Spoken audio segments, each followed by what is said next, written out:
Do we have any kind of questions? Because I've wrapped up, I've used all the video and images that I plan on using. And so now this is a time where we can kind of start going into some questions or input that any of you guys have on this. I gave you 3 drills to do, one of which was the 3-2-0, the other was the walking up and placing the ball down at those distances for your hitters to say, yes, that was 2 feet, yes, that was 3 feet, that was 0 feet, and the other was whether it's a ball, whether it's a strike. Does anyone have any contributions?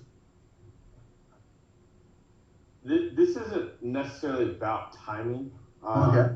but you had briefly commented when you were talking about a hitter about a 2T drill that you put the 2T side by side. Can you? Yeah. Let me search that up for you because I have some video of him doing that. I love those drills like 2T drills and blind swings and things like that. I would think when you do those closed-eyed swings that it really helps with somebody's like it's so disorienting, but then it probably helps with their barrel feel, their kind of kinetic feel. Absolutely, yeah. And also I to add to that, I keep their eyes closed all the way through finish because I don't want them opening up their eyes to see what the ball did. I said, I want you to remember what you felt. I want you to know what it felt like for your bat to fully extend and get past you, as opposed to, this tensioning. So yeah, it's really cool. It's not easy. Not everybody can do it, unfortunately. But it's so cool when it works. And I'll actually show you a video in a second of a guy doing it. He is closing his eyes after he starts his swing, but you're going to see it happen late because he suffers from a delay as well, which is why eventually I'm going to build some goggles to do this for me.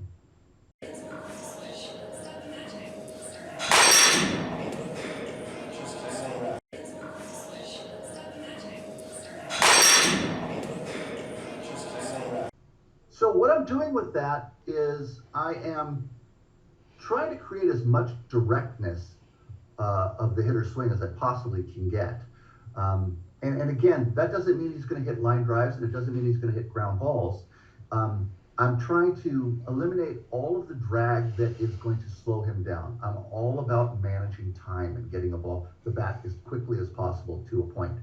The caveat when I say quickly as possible to a point is I don't want to create an incredibly short swing. There are ways, it's a parlor trick. There's a way to cheat your blast motion device by reducing the circumference of your swing, the size of the arc. And so you'll have a very quick swing, but it's not going to generate a great deal of exit velocity because you're not building up a great deal of acceleration. And so I want to find kind of a happy medium type of a swing that is both quick to the ball, but also generates a lot of force.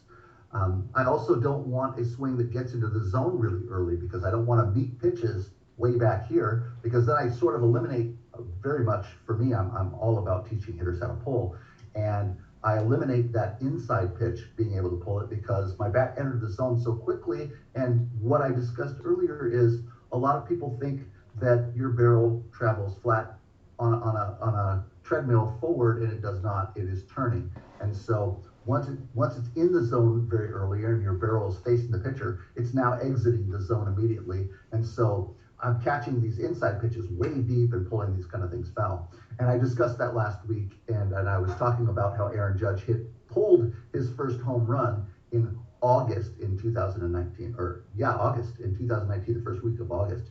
And over the course of the entire season, because he was working on this, getting his barrel in the zone too soon kind of a swing, he had only pulled 6 balls in the air the entire season. 6 for a guy who's 6'5" or 6'7", 6'8", whatever he is. He's huge, and 285-pound guy who could run into the ball and pull it over the left field fence. He wasn't pulling the ball at all. He was hitting the ball mostly to the opposite field, and that's not optimal. If it was, then in home run derby, we'd see guys go opposite field a lot more often, and they don't because, again, it's not as forgiving. We're taking a third of a swing arc. When I'm meeting the ball, as I showed you, back, and I'm hitting it the opposite field, then I look at a swing in thirds, and I say the first third hits the ball to the opposite field, which is why opposite field power is so coveted. you're not even getting a full swing and you're able to hit a ball over the fence. It's pretty phenomenal. Not a lot of guys can do that. Hitting the ball up the middle is the second third of our swing, and then the latter third of our swing is pulling the ball. And so we're going to generate more acceleration the farther along that arc that we travel, and therefore hit the ball harder to the corresponding fields.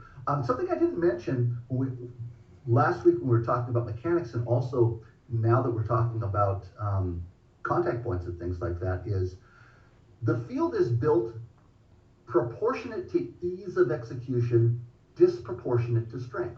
So once again, we talk about the various thirds of our swing, and the middle of the field is pretty easy to use on almost every pitch, but for the middle and or the inside, and even the inside, maybe you can catch it a little low on your barrel and get it through somewhere in that middle area and get a base hit. But pretty much inside, you're going to have to learn how to pull the ball.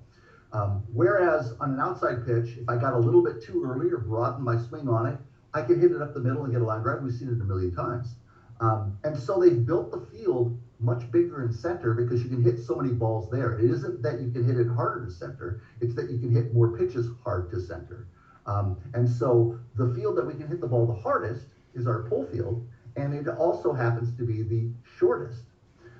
It's subject to less of the confinement of launch angle that center field is, because you get too much launch angle to center field and it's a fly ball. So the window that we're hitting into center field has to be a little bit tighter.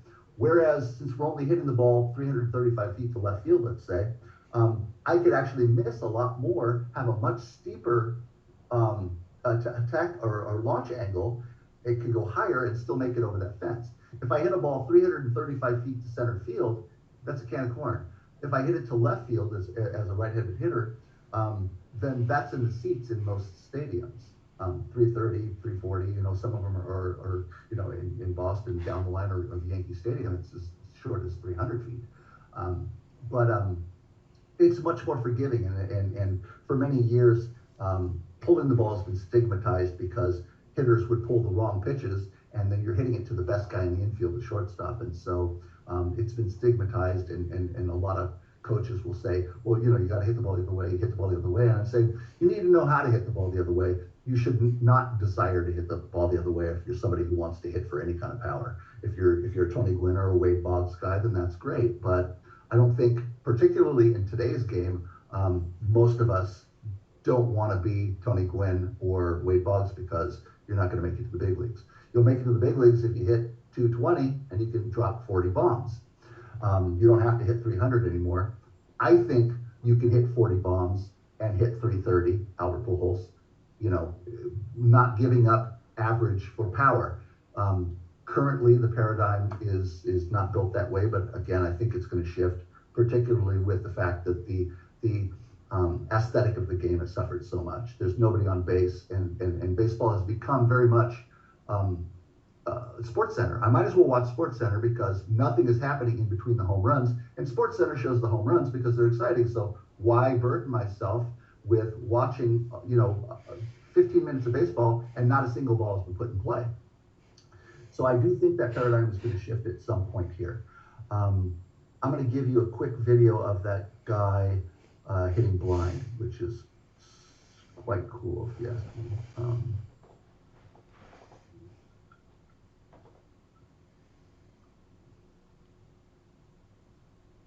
I think this is it.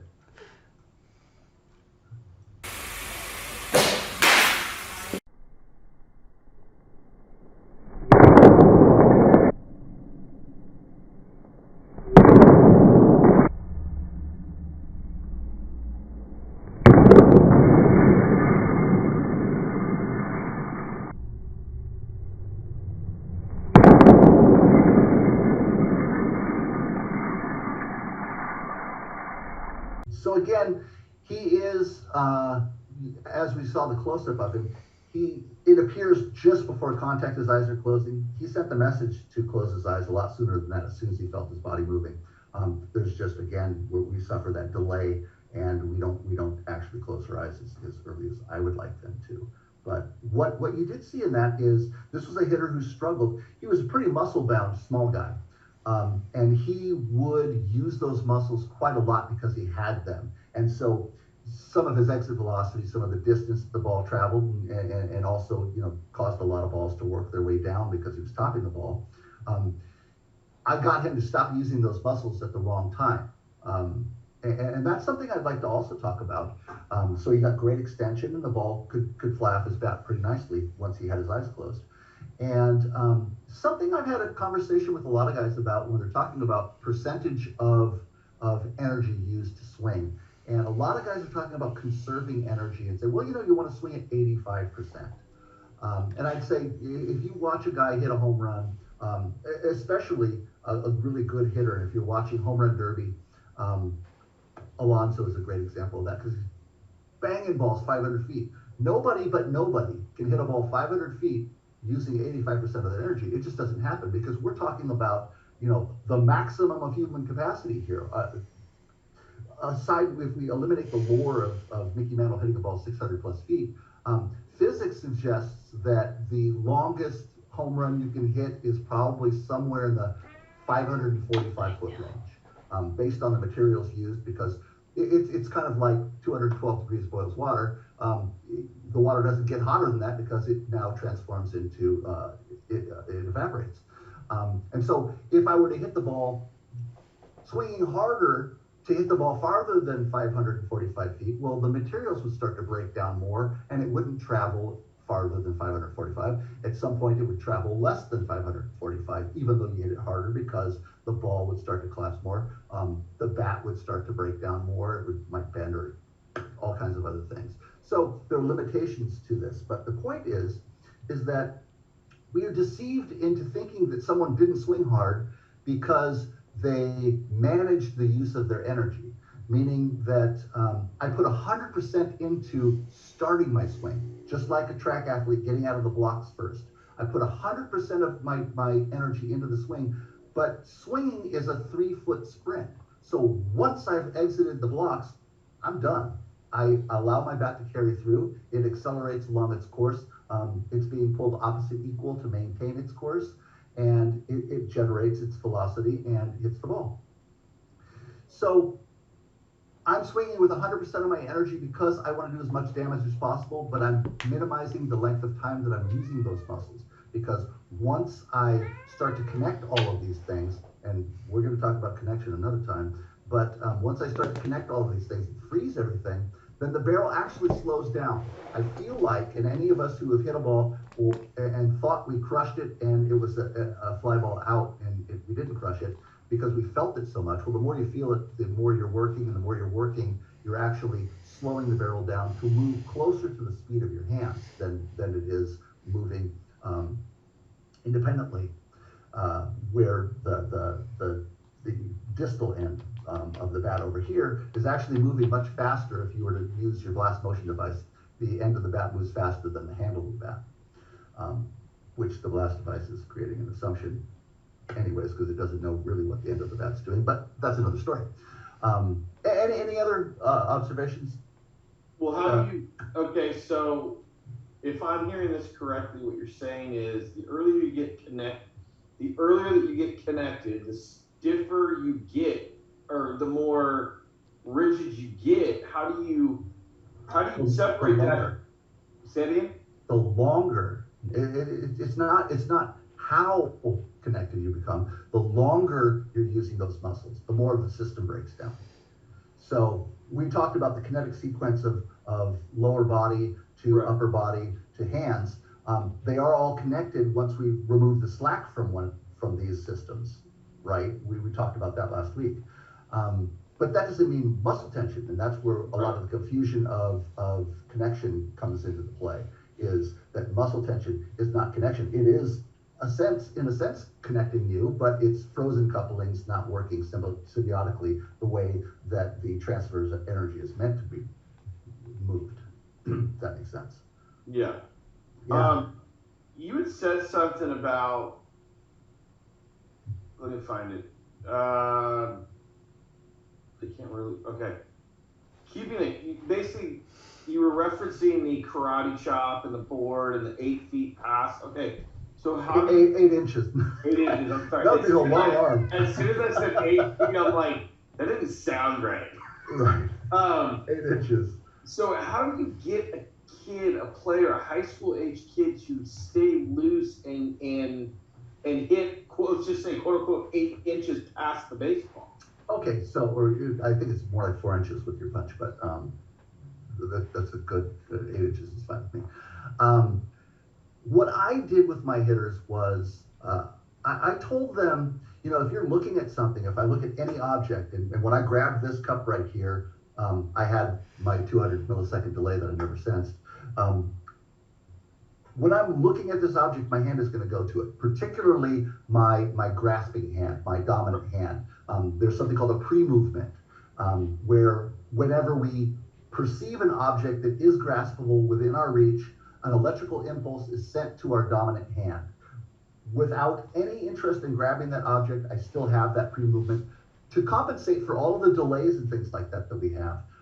My brain says, we're going to delay you by 200 milliseconds for moving, but we're also going to cheat and send a message to the muscles that we want to work fast is. Peter Fetty's nodding his head because he knows this. Yeah, pre-movements fascinate me. Feet to stabilize us, things like that. Another time we'll discuss fight or flight, what happens with most of our energy and where it's diverted rather than being able to use it in thinking and other fine motor skills. They go to gross muscles in our thighs. But I went off on a slight tangent. Where was I going with this? I think we're talking about focusing on a target. That's right. Trying to get through the ball. Right. So what I tell my hitters to do is I tell them that the ball, if you're looking at it, your hands are going to go to it. And that's why I knew my tech would work, because I already knew that eye-hand coordination aspect was going to be taken care of by the universe for us. I tell them that the ball is the innocent victim between me and my target, which is my enemy, the pitcher. I'm just trying to get my barrel to the pitcher, and the ball happens to get in the way of that objective. Right.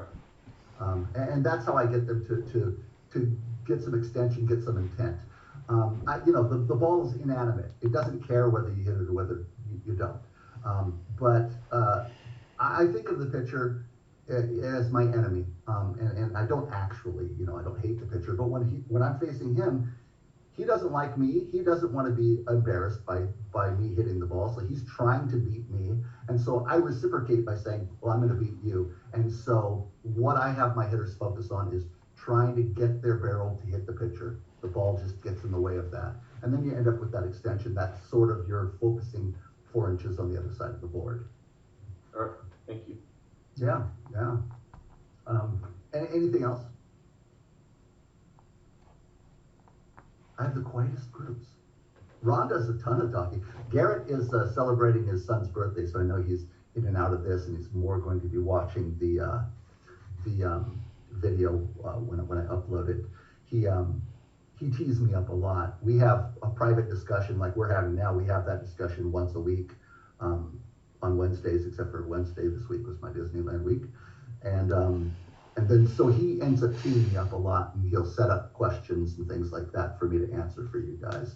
And without him here, then I think, unless we have anything else we want to contribute, any tangents that you might want to go off on, I've pretty much. I got another one. When you were talking earlier about the soft load and the reaction time, what is some of the best ways to work on improving the reaction time? I know you mentioned the short toss with a little bit of velocity with it. Is there anything else that can? Well, yeah. Okay. So we want to find out. Everything, any problem we have is a symptom of something. And that's the thing, we say, okay, your reaction time isn't quick, so let's determine what is precluding your reaction time, what is slowing it. Something that I'd love to talk a lot about, and I don't know how many people are going to show up for this one, is talking about brainwave states. When we're thinking about things, that delays us from reacting. Our mind is preoccupied with things. When we get ourselves in more of a meditative state, where things tend to slow down, what we call the the kind of on the cusp of the alpha theta state. Uh, Events tend to slow down. They seem to stretch out. It's that Griffey Jr. commercial where he's in the batter's box and somebody throws a pitch and he's going, did I leave my car keys in the ignition? You know, I think it was a McDonald's commercial and he's thinking about fries. But getting ourselves out of kind of that panic state where, again, it also manifests physically. In order for us to move, we have to release tension and then have muscles that are now able to react. So there's a certain amount of time that goes by when I relax those muscles. Again, we're talking about milliseconds here, but milliseconds is exactly what we're talking about. We're talking about, you know, a tenth of a second or a 20th or 2/10 of a second or something like that we're trying to adjust and correct. So it's really about calming. I think I talked a bit about that last week, did I not? About breathing and relaxing and things like that. Yeah. So that's something that 2 weeks ago, but yes. Yes, it was 2 weeks ago. So that's also something that can help you with working with your hitter's reaction time, is to get them in a much more relaxed state. I did talk about the two different types of breathing, one being masculine, one being feminine.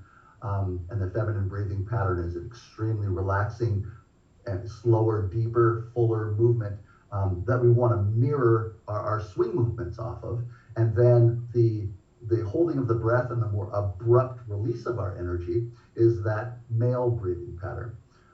So yeah, that breathing stuff can help you a great deal with that reaction time as well. And there are all kinds of, there's little drills, but again, if they're not ecological, if they're not within the event that you're practicing, I could practice pushing a button so that, I could say, oh, well, my reaction time is 185. I've gotten better and better at it.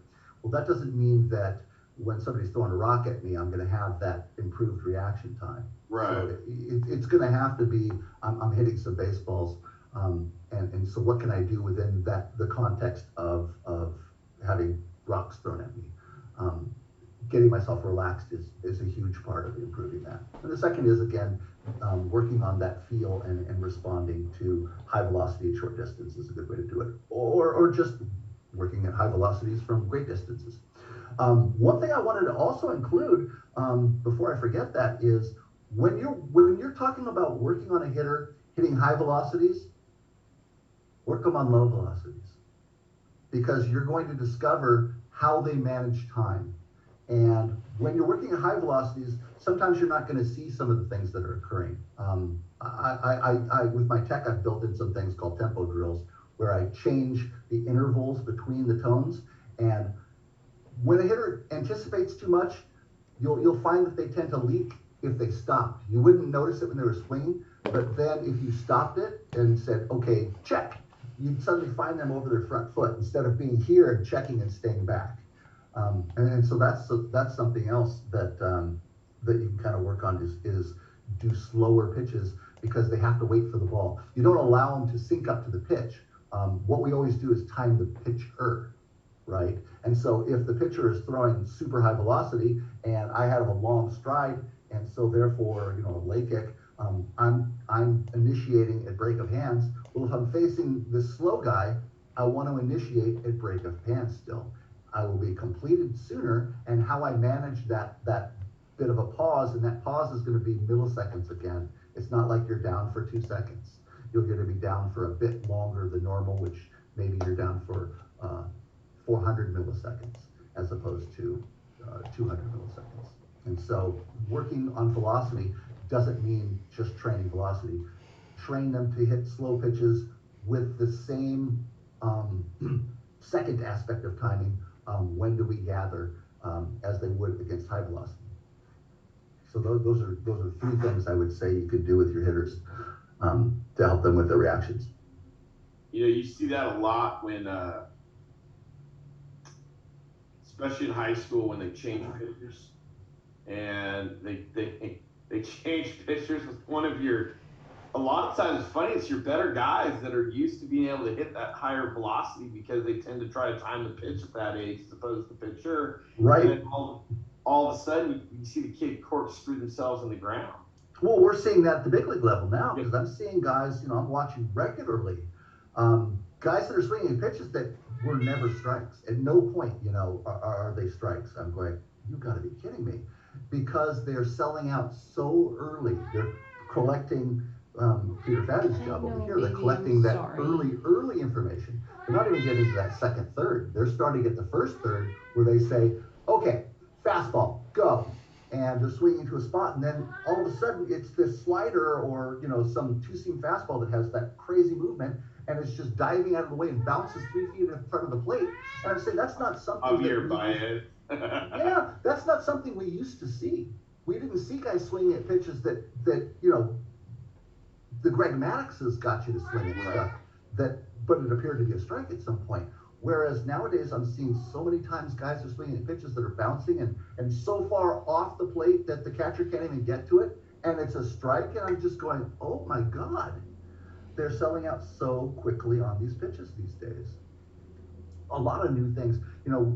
Guys talk about new hitting and new philosophy, and I'm very much for, I don't follow the beat of anybody's drum, and I will often talk about things that most people have never heard of before because I've looked at it from a different direction. I never trusted a coach to tell me something, and I just accepted it. I had to analyze it and say, is this actual? One of those things was talking about timing. Was yesterday a guy put up a post where he was talking about, and we talked about this, I think, last week. A guy was saying that, and he's a minor league coach, saying, what your hitters should do when they step in to take batting practice is first intentionally be late and then work for Yeah, I saw that with you and him. Yeah. Right, and I didn't want to, he said, well, that doesn't work with those kids. And okay, I've done this for 25 years, and maybe it doesn't work for the little kids that you train, but it works. And that is, psychologically, I don't ever want to catch up to a pitcher. And when you do have a hitter doing this, being late and then working forward, they work in such slow increments forward because they're late, and then they're a little less late, and they're a little less late, and they're a little less late. They're constantly late. As opposed to saying, okay, be too early and rein yourself in. And now I'm in a position of control, which is what I told him. Now psychologically, I'm not saying that guy's beating me. Psychologically, I'm saying I have control over this. I'm beating me. Slow things down. Let the ball come in a little bit more. And he said, and I knew where he was going with this because we look at batting practice. If you go to a Major League Baseball game, and guys are going to hit the ball on the ground the opposite way first, and then they'll start yanking the next round. Maybe they'll start hitting the ball in the air and pulling it and hitting home runs. And just because somebody's doing it doesn't mean it actually is practical. Just because somebody's been doing it doesn't mean it was the best method. And that's the thing, is you want to look at the method and say, what is the virtue of the method? We talk about modern baseball, which this guy was a part of, and again, I don't want to get in an argument with him, so I didn't pursue this. But part of hitting the ball on the ground the other way was practicing your hit and run, and we don't hit and run anymore. So, he's in a new paradigm using old methods that don't apply. And I'm like, go out there and try to take the pitcher's head off first, maybe, which is not a position where I am disposed to catching up.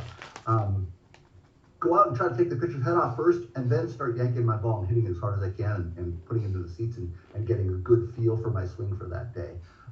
Forget about starting out being late and being a victim and then working my way back. I don't believe in it. And so just because people are doing it, and just because they're doing it at the highest level, doesn't, to me, suggest that it's virtuous. And I just suggest that people try something different and think about the things that you're doing. Not only try something different, but ask yourself, why are we doing what we're doing? Is it just because it's historically what we did? Is there some virtue to it, or is it just a total waste and actually run contrary to what our current philosophy is, which is we don't hit and run. In fact, we don't even hit the ball the other way anymore. We hit into a shift, and we'll just pull the ball all day long and hope it gets through. So what he was talking about didn't make any sense to me, and it really isn't how I would train hitters, because it takes too long to get them on time. And again, I don't believe in putting somebody in a psychological disadvantage. So I got to say now what I didn't say in that tweet. I didn't want to really beat it to death, but I was just trying to get him to think, which is what I do in all of my tweets, is I'm not necessarily out there to get into an argument, and Peter sometimes gets the brunt of my stuff. But what I'm actually doing is I'm asking you to think of something from a different angle. Whether you believe it or not is not my concern. I don't care. I don't need affirmation in order for me to feel good about what I think. What I want to do is say, here's a perspective you may not have ever entertained. Here it is. Do with it what you will. And that's what I was doing with that guy yesterday, was basically saying, test your method. Look at it, really think about the other possibilities, not just the one that you're familiar and comfortable with. Right. Anybody else got anything? Got to run? Okay. Randy? Awesome. Thank you for coming. And this will be, again, I as I noticed, because I have a separate account running a screen in front of me, it's all going to be fixed and clean, so all the video is going to match up. So you'll be able to watch that. Does anybody else have anything they want to contribute? Peter, you've been, started out, I brought you in, but you got some timing stuff and some insights that I probably didn't share if you wanted to. Well, it's not necessarily timing stuff. Sometimes sometimes it's the back end of that. What might precede the timing. Yeah. Yeah, you were bringing up the chase things. We all love the pitching ninja things. Here's guys, professional hitters, best in the business. Swinging wildly at sliders off the plate. And so sometimes I'll use one of those videos from Rob and the presentation and all. I like to watch. Okay, how many of these were in the strike zone, or how ask some questions. How many sliders out of the zone did these guys swing at? And some people will look at them and they'll say, oh well, it was 15, or that guy was 17. No, the answer is 0. Well, you want to know what's funny though? When we talk about early commitment, and I would do this with hitters, I would throw a pitch to them, and then randomly I would say, what was the location of the pitch? And when I say location, I want to know 2 different locations. It was outside belt high, at my knees. So if it was the way pitch, I'd say it was an outside corner pitch at my knees, right? I'll ask that hitter, and I'll throw them a pitch, and I knew it was outside, and I'll say, what was the location of that pitch? They'll say it was middle in, belt high. And I'll say, it arrived outside at your knees. It was middle in, outside at one point, because I'm throwing at a cross angle around my L screen, so I have a 3/4 arm slot. So when it leaves me, if he made an early decision and commitment to that decision, it actually was middle inside at his belt height.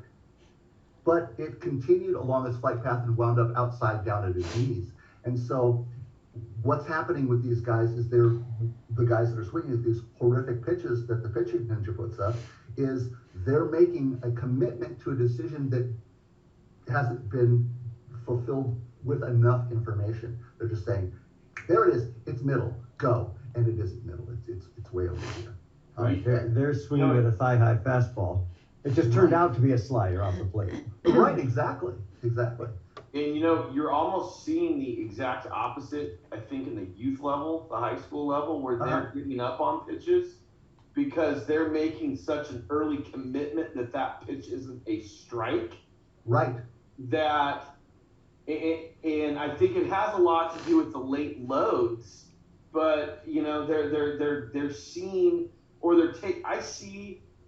it's almost an internal cringe. My coaches laugh like it's an internal cringe that I verbalize, but they'll give up on the hanging breaking ball because they see it. They see it up early, and they shut their swing down. Oh, it's a high pitch, but it's actually going to drop right at your belt. This, balloon that they can hammer a million miles if they just wouldn't commit so early. At least the high school level committed to taking the pitch so early. Right. And since I have Peter here with me, which is I like that one. Since I have you here with me, I wanted to talk about something that very commonly gets discussed, and something that, and I don't know if you've seen my tweets on this, because I'll say, please continue, is tunneling. And we get, so pitching ninja, when you brought him up, is what immediately made me think of it. We have this great ability to overlay video now.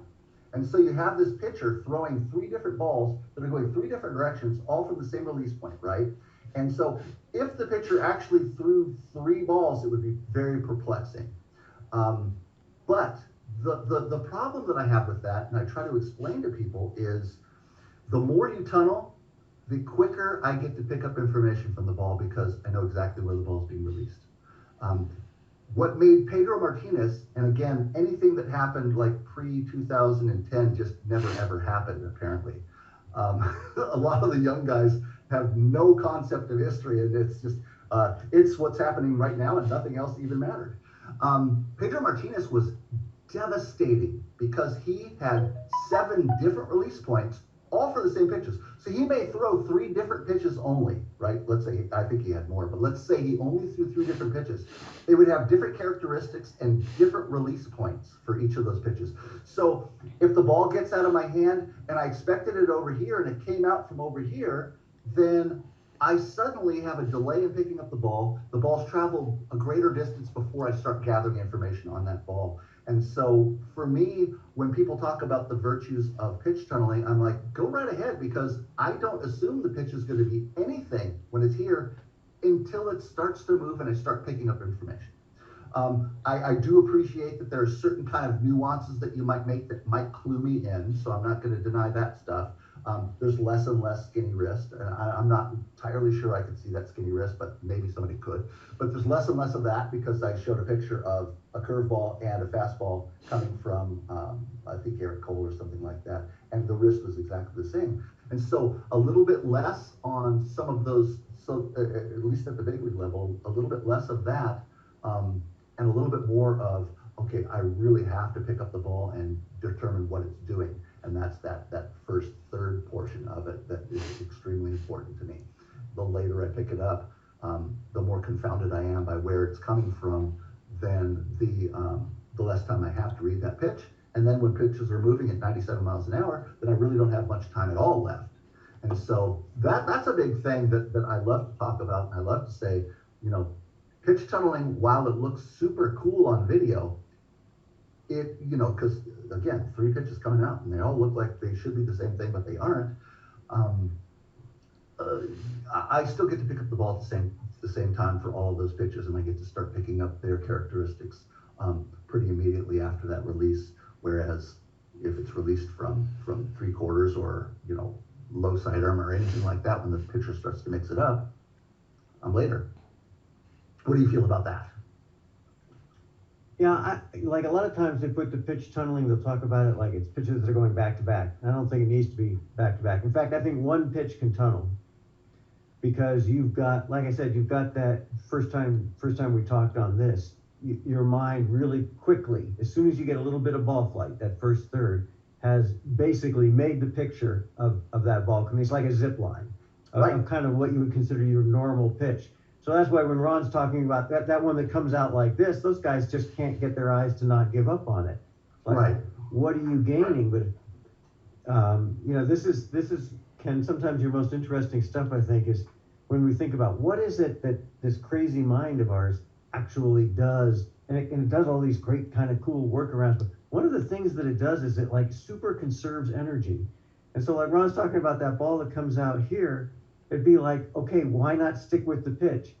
You know, and yet it's like evolutionary. It's like, okay, no, we're shutting it down. We're going to go have a smoke. Okay, 12-year-olds shouldn't be doing that. But, you know, I mean, what are you doing? Why can't you stay with that pitch? But we are so evolutionarily disposed to conservation of that. Right. The mental concentration that it takes to hit a pitch is pretty extraordinary. And so as soon as you can give up, as soon as your system feels like, okay, we can shut it down, it's going to do it. And right. You really have to train it to stick with that hanger. You really have to, like working with the video stuff, you're dealing with pitches that actually leave the frame. Right. People will say, there's no way that's it. And then you do the replay. I showed you at the beginning, you see the replay. Right. Here it comes and drops right in. It's like, oh. And that's the thing that, you know, I don't know if that gets trained enough, is to stay attached to the ball, just watch it. Because once I've seen it and then discover I was wrong in that previous decision to leave it alone and fell belt high sitting right in the middle of the plate, then I want to use that information to my advantage, not just like perfunctorily give up on that pitch every time I see it. It's okay, I gave up on it once, but I learned a lesson from that. And so in the future, I'm going to be swinging at that pitch. Yeah, so, part of it that we don't talk about, and this could be a whole nother, maybe this is just a suggestion for another session, because, it's pretty late here. We're pushing midnight in Indiana. Okay. But, it is the notion of impulse control. And so I think, when people, you're just doing the short toss or whatever. So if you say to a guy, you say, okay, we're just doing it, we're going to work, like you were saying, I'm throwing them to the outside corner. But you know what? Some of these are sliders. They're ones that look like a fastball to the outside corner, but they're not something that you want to swing at. Right. Even though your eyes tell you that that's what it is. Or change-up. Change-up even worse. It has exactly the same characteristics as a fastball. Right. So you're saying, okay, here's a right-on-right fastball or a left-on-right changeup. Either way, I'm throwing this. It looks like something that's coming right to you, nice outside, just that part you like to hit, Right. A little deep on the plate, whatever your thing is, but you don't want to chase that one off or down, and yet that's what your eyes are telling you. So a thing to practice to me, and that's nothing to do with pitch recognition. It's not my thing. It's why I'm running past you and Ron. Your eyes have told you that it's right there. All my eyes do is pick it up. They're the window. It's my brain that starts writing the story. That's right. Yeah. Yeah. Right. So it's writing the story. So that's why I focus on that first third. It's kind of like, okay, here's a gun that appears in the first act. What's it going to mean in the third act? Right. Exactly.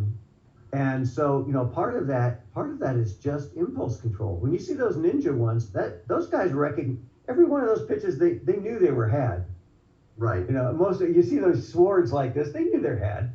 Well, the only one it was too late. Right. The one where I say you didn't have a prayer was Manny Machado facing Manny. Dustin. Because he threw a pitch that Manny had never ever seen before. And most of us have never seen a pitch that did that. And therefore, you didn't stand a prayer. You really didn't, because you had no reference whatsoever. When I talked earlier about you wouldn't know when to swing a 100-mile-an-hour pitch if you never saw one.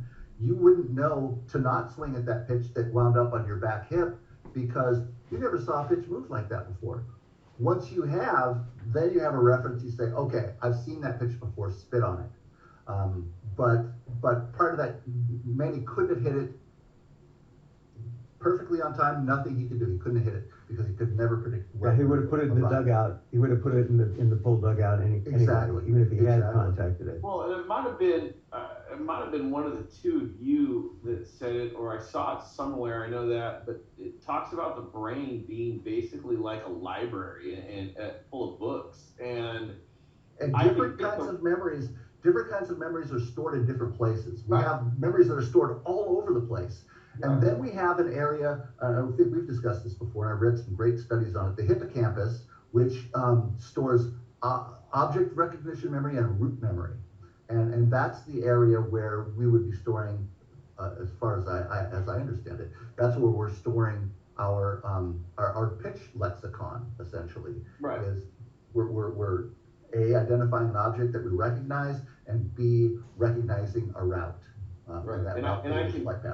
I can hit the 3/4 right-handed kid that throws 82 because I've seen it 9 billion times, but I haven't seen the lefty, and I haven't seen the 92 kid, and until I can see that enough times to categorize that into my library, I struggle. That goes to the Manny Machado thing, like, oh my gosh, where did that thing come from? Like, I remember we got the spinball machine.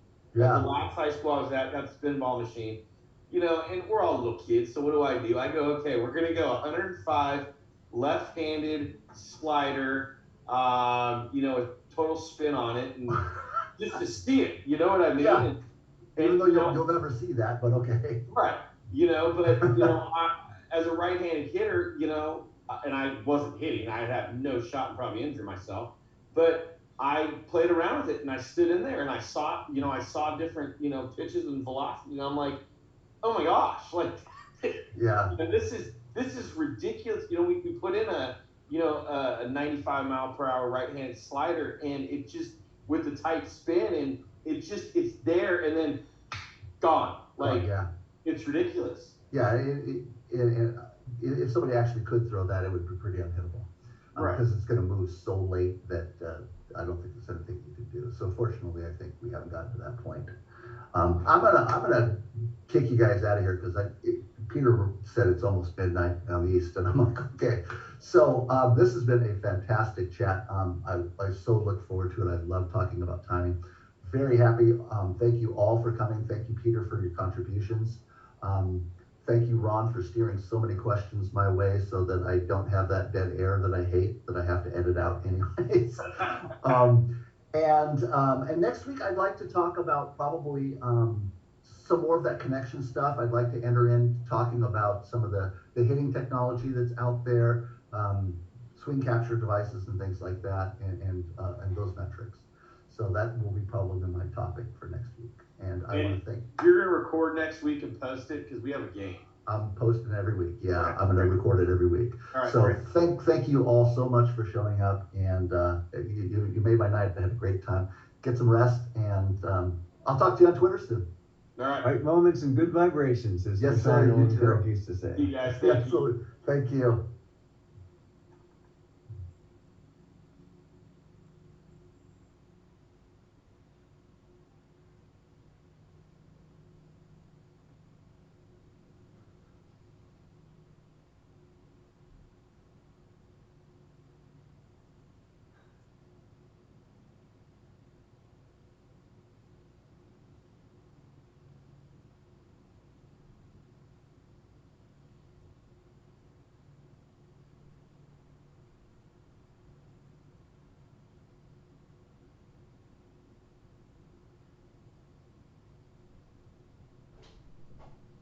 Wow, that went the full 2 minutes shy of the cutoff. Well, remember, I scheduled it for 3 hours. Yeah. So I ended it 2 minutes shy of 3 hours.